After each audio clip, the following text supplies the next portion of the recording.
आज 20 नवंबर को जिला सुकमा में छत्तीसगढ़ युवा मंच और जिला सुकमा मसीह समाज के नेतृत्व में हमने पूरे सुकमा जिले के अंतर्गत हो रहे असंवैधानिक कृत्य के खिलाफ अपने संवैधानिक अधिकार को लेने के लिए न्याय हेतु जिला कलेक्टर के पास पहुंच के हमने आवेदन सौंपा है। 17 तारीख को मिचवार में जिस प्रकार से मसीह मानने वालों का फसल कटाई को करके लूट के जो ले गया है उसके खिलाफ में हमने न्याय मांगा है। चियूरवाड़ा में जिस प्रकार से मसीह मानने वाले लोगों का फसल को काट के उनके जमीनों को कब्जा किया गया है उस पर हमने न्याय मांगा है।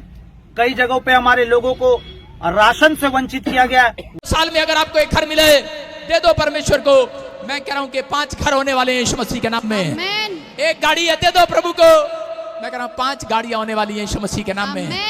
मैं कह रहा हूँ कि अगर आज सेवा के लिए जरूरत पड़े मैं कह रहा हूँ कि परमेश्वर को दे दो। बोलता है 5 दूंगा 5। Hallelujah hallelujah. याद रखना जिस दिन मेरे डैडी ने मुझे दिया उस दिन मुझे पता लगा कि मेरे परिवार के लोग मेरे डैडी और आधी दर्जन भाई हैं और यहां पर शमवेल भी आधी दर्जन भाई हुए, भाई बहन हुए, परिवार हुआ।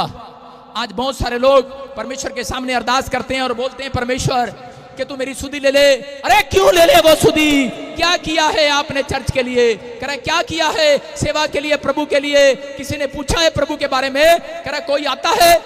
कह रहा है लेकिन जो लोग आज फैसला ले रहे हैं कि परमेश्वर मेरी सुधि ले, तो मैं बोल रहा हूं परमेश्वर बादल आना, थोड़ी देर में बादल आना और इनकी सुधि लेना यीशु मसीह के नाम में। मैं क्या कह रहा हूं वो बादल आएगा, शीशों का शोर आपके कानों में सुनाई देगा, आपकी कंगाई का शोर आपके कानों में सुनाई देगा, आपकी गवाही देगा। मेरे राइट हैंड से बादल आएगा और आपके घर आशीष आएगी, बारिश आएगी यीशु मसीह के नाम में। मैं कह रहा हूं मेरे खुदा मेरी सुनता है।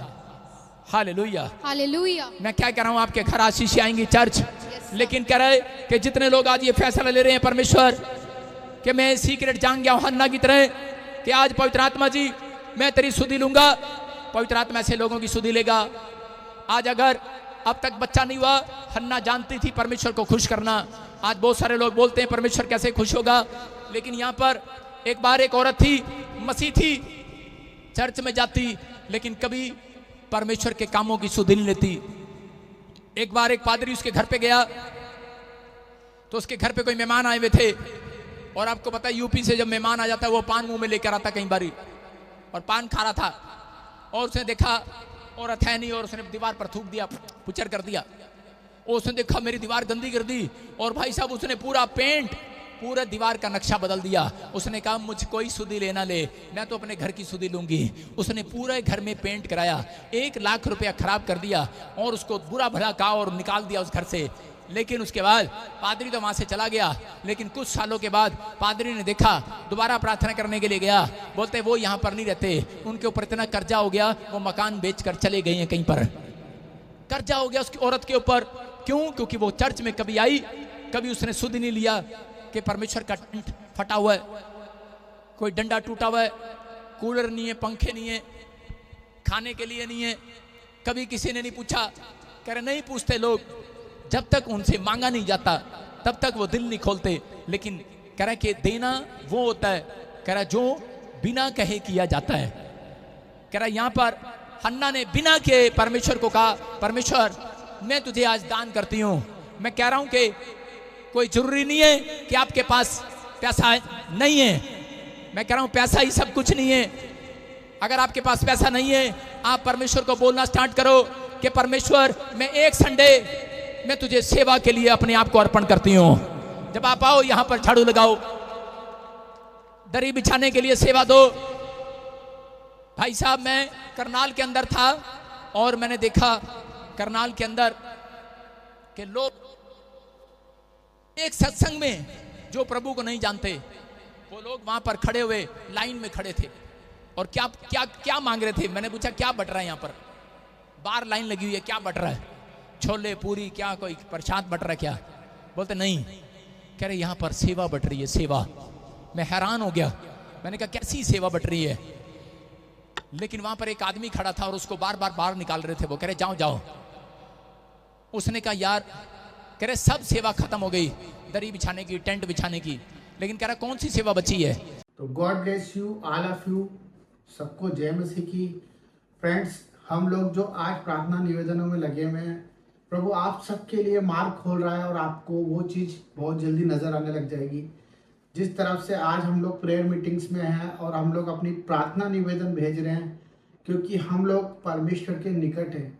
जितना हम परमेश्वर को पुकारेंगे उतना परमेश्वर हमारे पास होगा, क्योंकि वचन कहता है कि ढूंढोगे तो पाओगे और खटखटाओगे तो तुम्हारे लिए खोला जाएगा, क्योंकि वो हृदय के द्वार पर खटखटाता है और हमारे लिए खड़ा हुआ है। तो जो लोग विश्वास करते हैं मेरे भाई बहनों, आज उन सब के लिए प्रभु बहुत बड़ा मार्ग खोलने वाला है। तो इस वीडियो के द्वारा जो मैंने आपको बताया, आप अपने आप को बैलेंस करें, स्थिर करें, क्योंकि परमेश्वर का वचन कहता है कि आप किसी भी हालत में हो।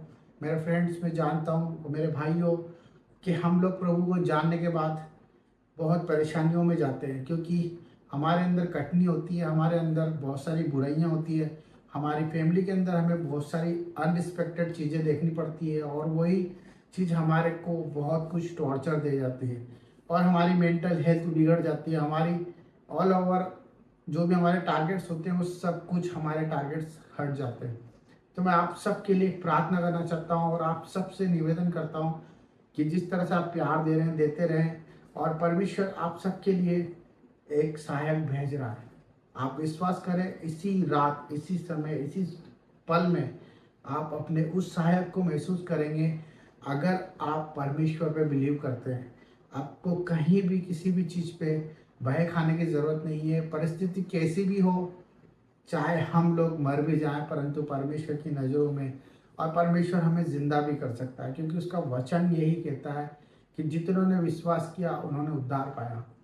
क्योंकि परमेश्वर हमारे लिए यीशु मसीह को भेजता है और उसने हमारे लिए ये सब कुछ रचा है।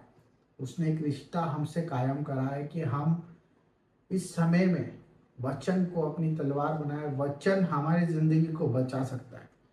आज आप बीमारियों में हैं, आज आप परेशानियों में हैं, और आज आप कर्ज में हैं, रोग में हैं, कर्जों में हैं, परेशानियों में हैं। ये सब चीज़ों का कारण हमारे हालात हैं जो कि हमसे दूर है। हमारे हालात, हम जो चाहते हैं वो मार्ग पर नहीं चल पाते, क्योंकि परमेश्वर जब तक आपसे दूर रहेगा, आप उसे पुकारें, आप बहुत सारी चीज़ों में उलझ जाएंगे।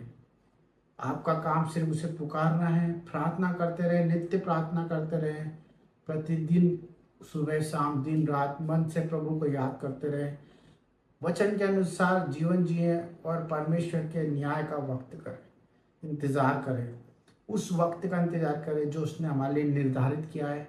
क्योंकि वचन यही कहता है कि जो स्थिर रहेगा वो परमेश्वर का कहलाएगा, और जो अंत तक धीरज धरेगा वो परमेश्वर के मुकुट को अपने जीवन में धार पाएगा। तो मेरे भाई बहनों, हम आप सबके लिए प्रार्थना करते हैं और परमेश्वर आप सबको शांति दे।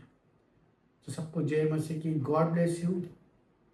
हालेलुया। पिता परमेश्वर, हम सब भाई बहनों के लिए प्रार्थना करते हैं, जो लोग कमेंट बॉक्स में प्रार्थना करते हैं पिता, जिनकी जैसी परेशानी प्रभु आप देख रहे हैं, और आपका मैसेज और उनकी बात प्रभु आप तक जाए। मेरे प्यारे पिता, मेरा उद्देश्य यही है कि जो आज आपके द्वारा चुने गए हैं वो सब चीज़ सुरक्षित और सुरक्षित जीवन जिए। मेरे पिता परमेश्वर, उनके जीवन में बाहर आ जाए, आनंद से भर जाए, बीमारी उनके आसपास ना हो प्रभु, और उनके जीवन में तेरी उमंग और आस हो, बीमारियां छोटी हो जाए और ज़िंदगी तेरे नाम से खुशहाल हो जाए। प्रभु, तेरे आगे हाथ फैलाने वाले कभी मनुष्य के आगे हाथ ना फैलाएंगे। मेरा विश्वास है मेरे प्यारे पिता कि तेरे बच्चे तेरे न्याय के लिए खड़े हैं और अपने आप को नहीं परंतु तुझे देख के जीने वाले हैं। सबको जय मसीह की, और सबके लिए आशीषित हो प्रभु यीशु के नाम में, आमीन। तो God bless you all of you. ये आपके लिए एक मैसेज था। परमेश्वर आप सबको शांति दे।